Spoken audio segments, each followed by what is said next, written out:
So, the final unit that you guys were talking about in lab this semester was biotechnology. Quite the unit to end on, if I'm not mistaken. It's got a lot of stuff in it. A lot of it really, really cool, but just a lot of information. Okay? Now, biotechnology actually represents a field that utilizes a variety of different techniques as a way of analyzing a bunch of different types of macromolecules or cellular processes. Now, the molecule that we specifically focused on in this unit was DNA, which stands, of course, for deoxyribonucleic acid.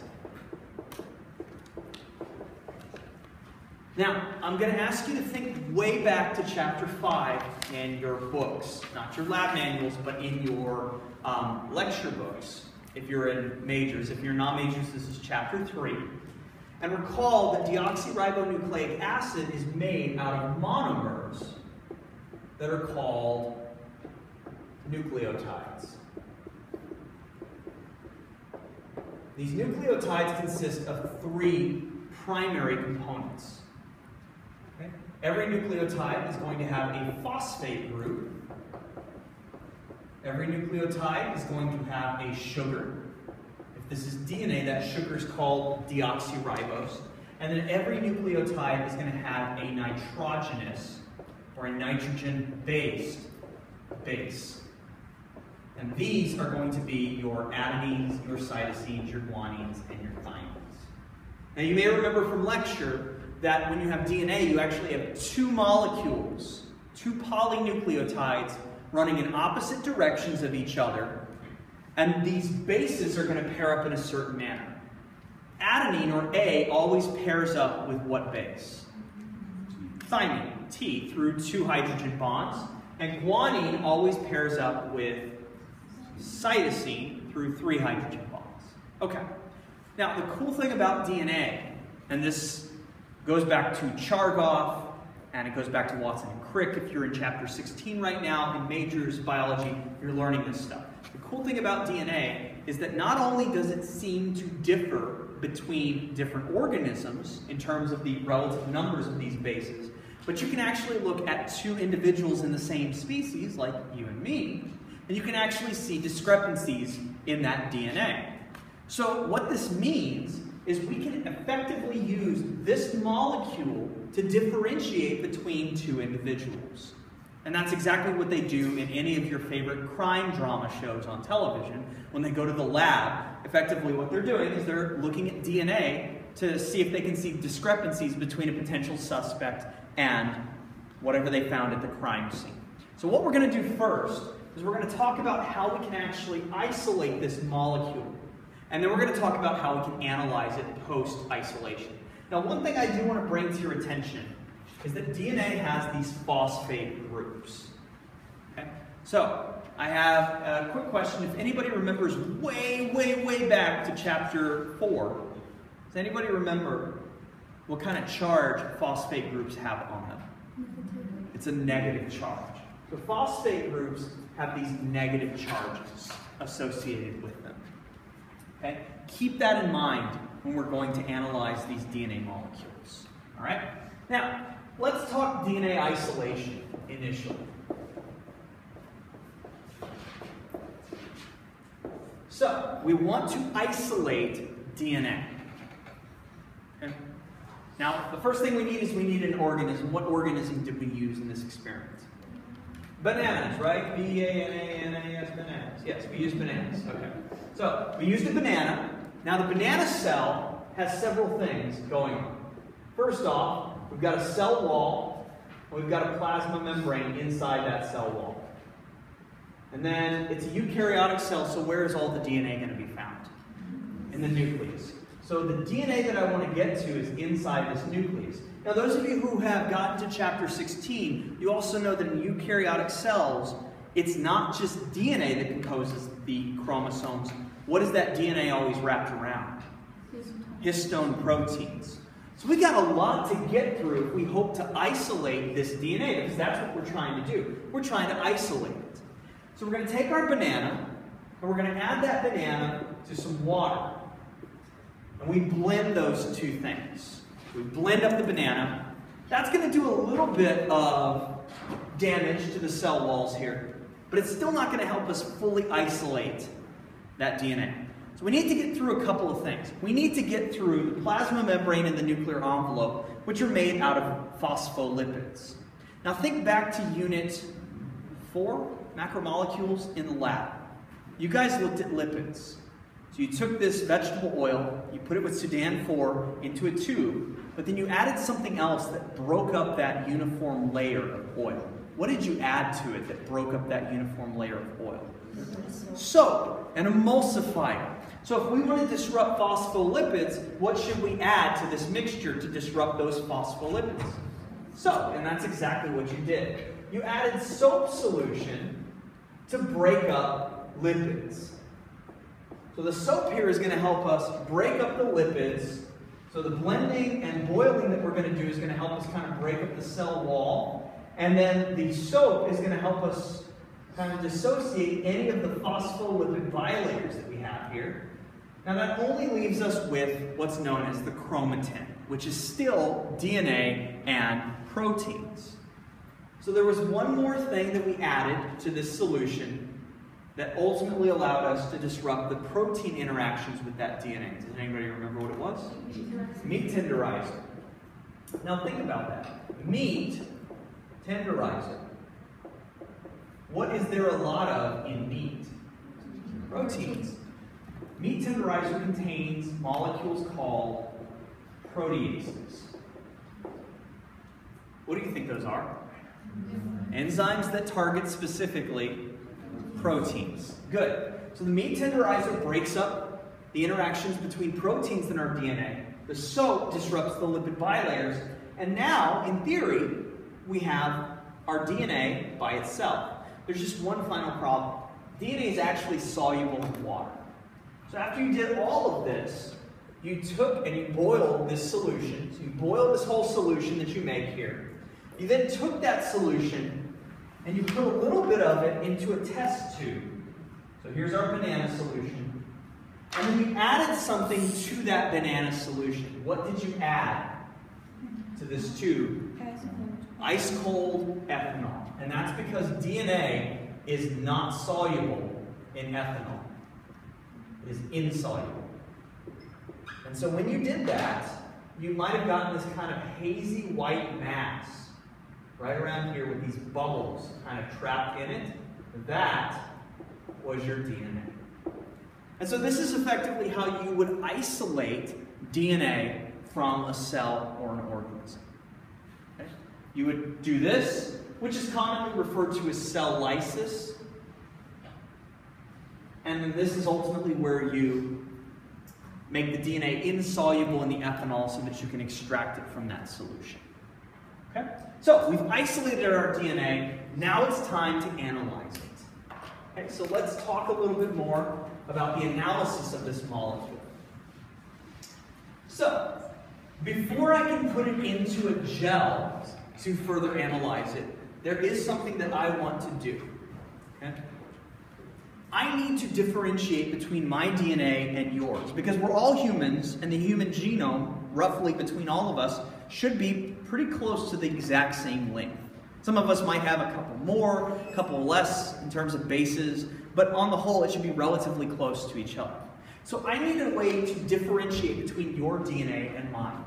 And that's where we utilize a particular type of enzyme called a restriction endonuclease. Now what these are enzymes that recognize what are commonly referred to as palindromes. Palindromes, you may recall, are words that are spelled the same forwards and backwards. In the case of DNA, what it means is the base sequence running forwards and backwards is essentially the same. Okay? So, the way that these restriction endonucleases work is on a particular piece of DNA, depending upon the sequence, there may be several different sites that are recognized by these restriction endonucleases. When the restriction endonucleases bind, they cut that molecule of DNA at those sites. So in this first example, let's say that this is my DNA.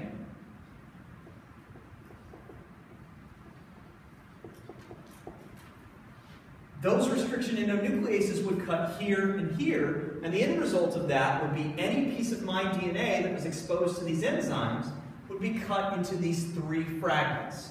A medium-sized one, which we'll call fragment A, a larger one called fragment B, and a smaller one called fragment C.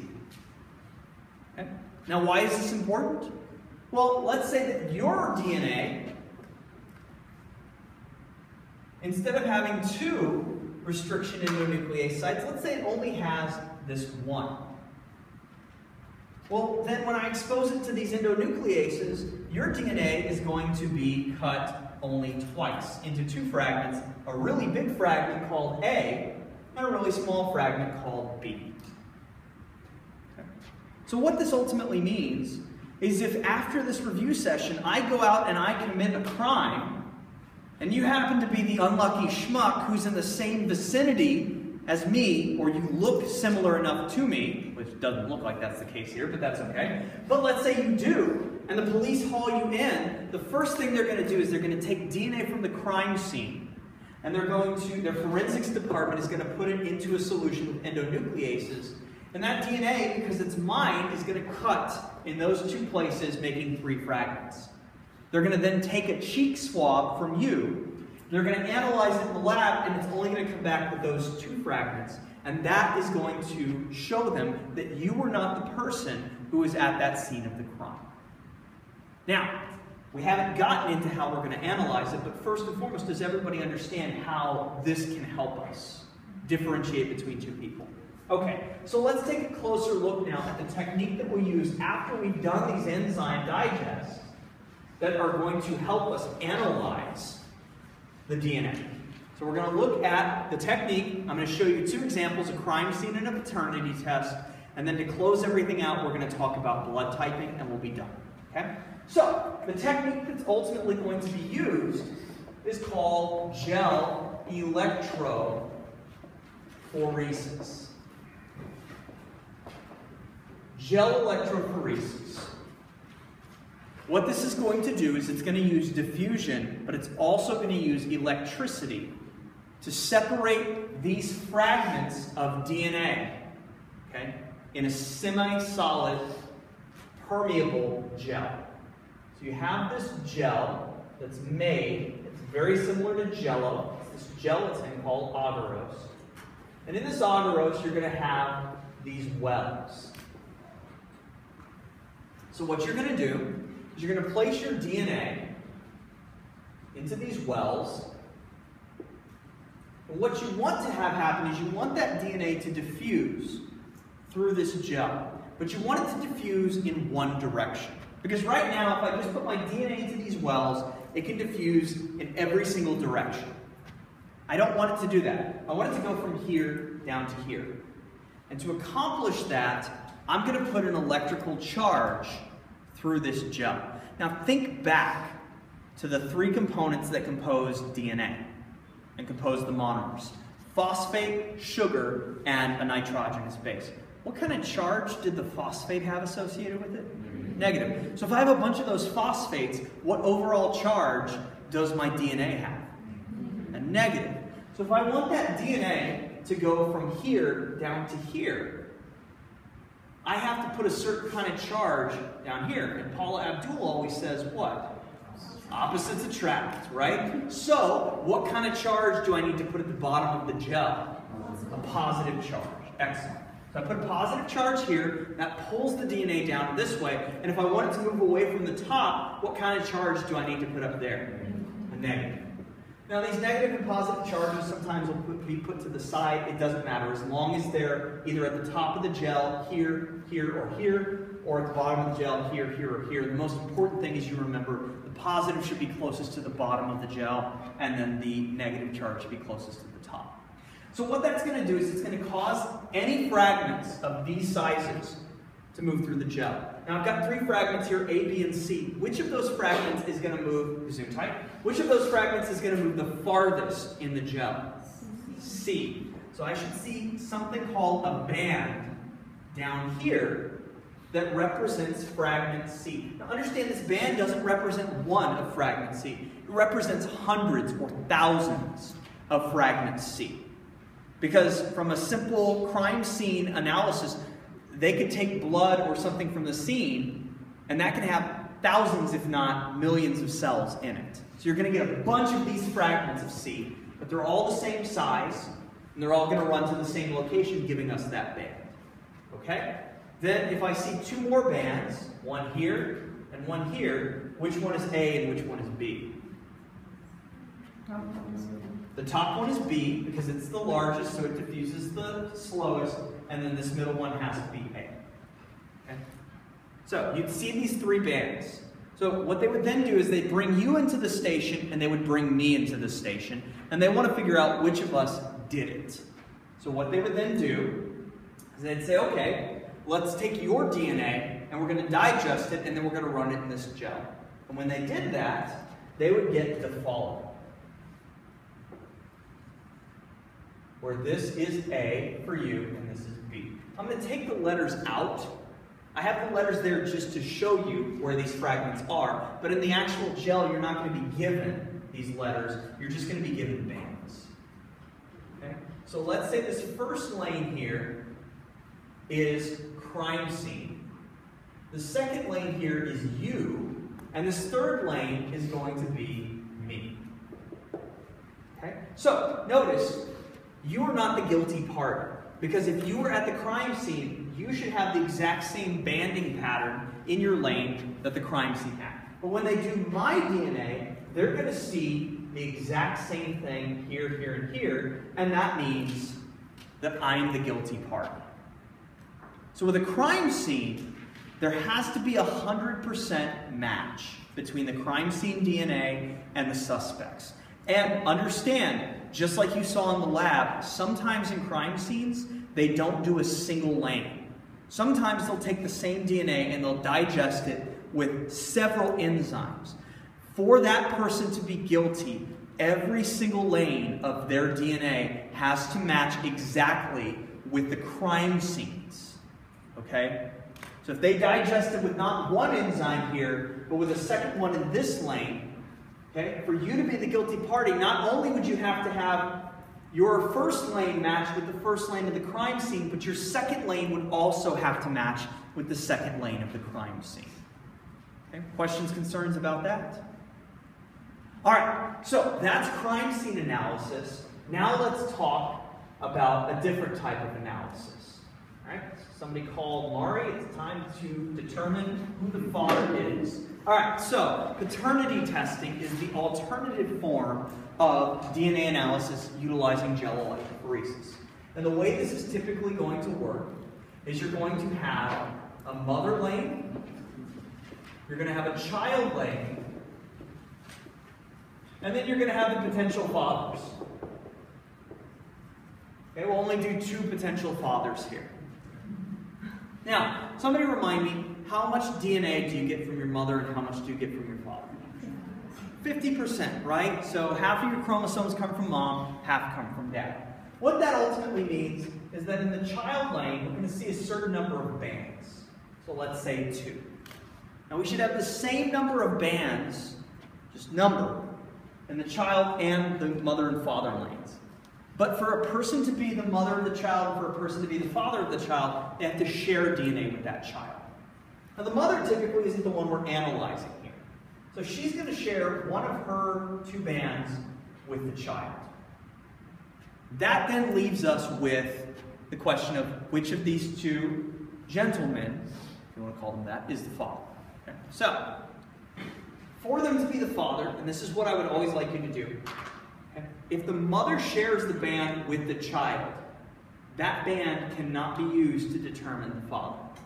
So, this mother shares this band here with the child, which means this band should not be used to determine the father. So that means if father 1 has that band and then a band down here, he is not the father of that child because that band is not, the one that we're looking for. That band is already being shared with the mother. Father 2, however, has this. then he is the father of that child. Okay? Because he does share the one band that is not shared with the mother.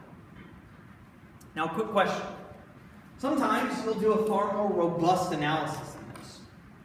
You'll look at a child that has 4 bands instead of just 2. So the child has 4 bands. How many bands does that child have to have in common with his father or her father? 2. What if the child has 6 bands?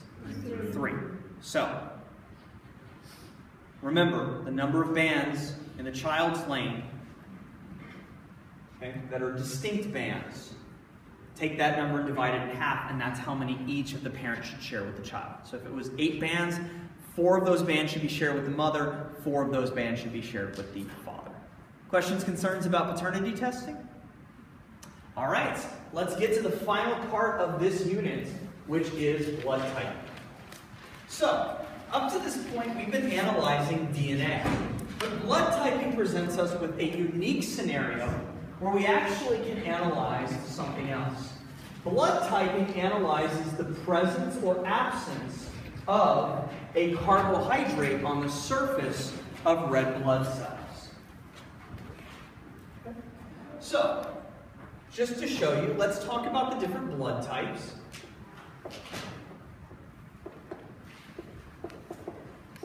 So these are defined by the presence or absence of a gene that puts a certain carbohydrate on the surface of the red blood cells. A, B, AB, and O. Okay? So, in the instance of type A blood, you've got red blood cells that place the carbohydrate, which we'll just call carbohydrate A, on the surface of those red blood cells. So I'm going to draw them all as circles. There we go. And that is carbohydrate A. With B-type blood, you're going to have an enzyme or protein that puts carbohydrate B on the surface of red blood cells, which I'm going to draw as squares.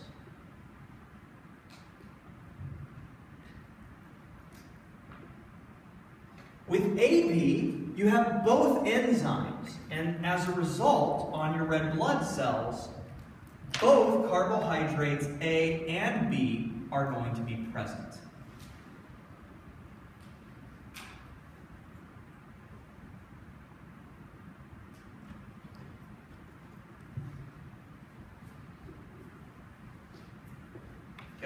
And then with O-type blood, you don't have either of them.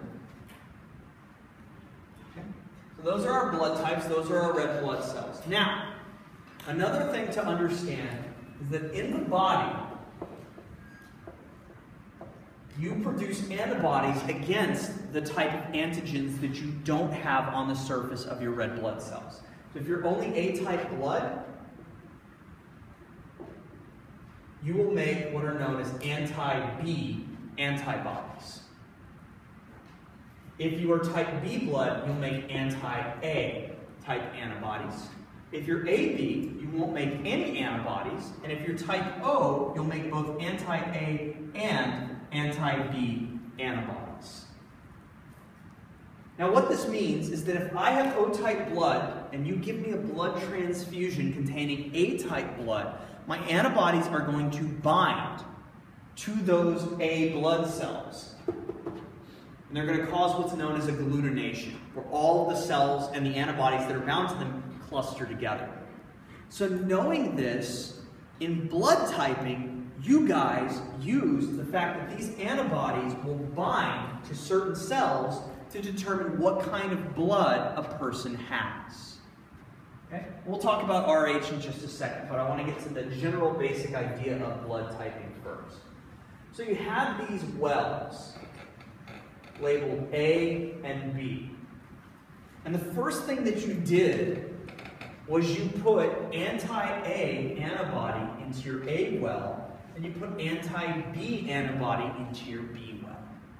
The reason you did this is you want to know, does this person whose blood you're testing, do they test positive for A-type blood or B-type blood or possibly AB-type blood? So if you add blood to this, and the blood does not have any of that carbohydrate on its surface, you should see no reaction. And that well will remain red, and there will be no particles in it, no agglutination.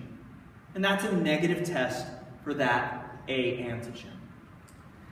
If, however, instead, when I put in my blood here with anti-B, if I start to see particulates, or I start to see clumping, or it turns orange, that's a positive for this carbohydrate being on the surface of that blood. So then, what type of blood would this person have? A, B, or O? B. This person would have B-type blood because I got a reaction with the antibody when I added in the blood cells. Okay. If they had been type A blood, I would have expected to see a reaction here, but no reaction here. And if they were AB blood, I would expect to see reactions in both wells. What if I got no reaction in either of those wells? Then they're type O. Okay? But you'll also notice there was another well here labeled RH. Same principle. There's an additional carbohydrate called the RH carbohydrate. And just like with these, if it's present, there are no antibodies made against it, but if it is not present, then there are antibodies made against it in a person. So we can use an anti-RH antibody here to determine if this person has the RH carbohydrate. So if I see a reaction here, again, agglutination, that is orange color or particulates, then that means that they are positive for RH. And instead of writing this person as BRH positive, we just simplify this by writing B positive blood. So let's do one more, and then we'll go ahead and adjourn. Let's instead say that we had a person who looked like this.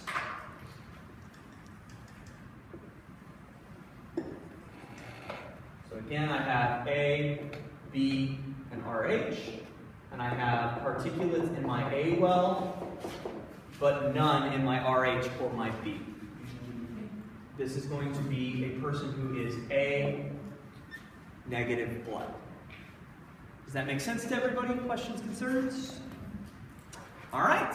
Well, that brings us to the end of the lecture. So good luck studying for your practicals, and good luck next week.